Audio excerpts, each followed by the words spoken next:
I'm Bailey Smith, bringing you your local sports news. First, we will start with your local runners for cross country who are in the 1A state meet. First, we have Haley Widener. She is a freshman from Bureau Valley, and she was expected to do very well at the state meet, which she did. She got 24th place with a time of 18:26. She could have done even better, but after the first mile, she was clipped by other runners and her shoe fell off, so she ran the rest of the race without a shoe. The other Bureau Valley runner was her sister, Reagan Widener. She's a senior, and 2 years ago, she actually got second in state, but she's been facing an injury, so this year she was just happy to make it because she wasn't able to make it last year. And she finished 56th place with a time of 19:13.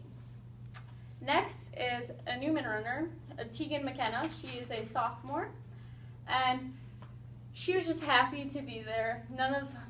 Even the coach was surprised she made it just because she started off average at the beginning of the year and she ended up kicking butt at the end.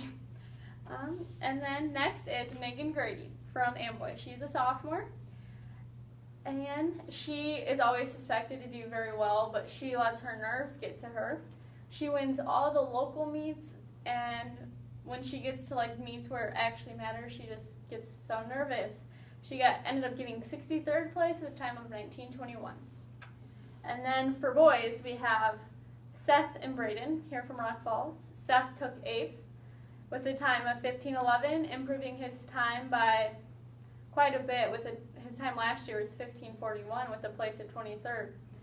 And his coach, Mark Truesdale, said he had a perfect race.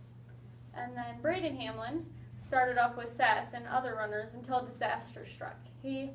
Near the last mile, he started cramping in his leg, and that caused him to end up being 26th place with a time of 15:28. It was still 20 seconds faster than last year, though. And then we have Newman, the Newman boys team. They were hoping to get a medal this year, so they were kind of disappointed with their ninth place finish, but all in all, they were still happy with themselves because they made a huge improvement from last year. They got 14th place last year. And then we have Sterling runner, who was in the 2A meet, and his name is Dewey Landis.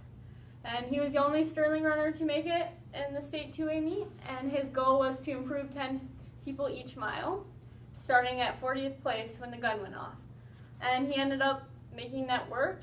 He got 19th place with a time of 15:01, beating his PR by 21 seconds. And then we have Sterling volleyball. They played Joliet Catholic in their super sectionals game, and they ended up losing in 2 games. And the key performer was Mary Murphy from Joliet Catholic. She had 12 kills and 1 block. And she's also recruited by Western Michigan. Then you have another key player was Kaylee Martin, a junior from Sterling, and she had 6 kills and 1 ace. And then another volleyball story is Sauk Valley volleyball.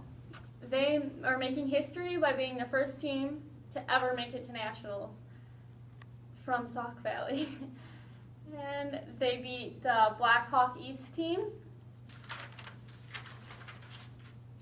And now they will be going to Tucson, Arizona for their nationals on November 20th through the 22nd. And then after this short break, you will be given your local weather forecast.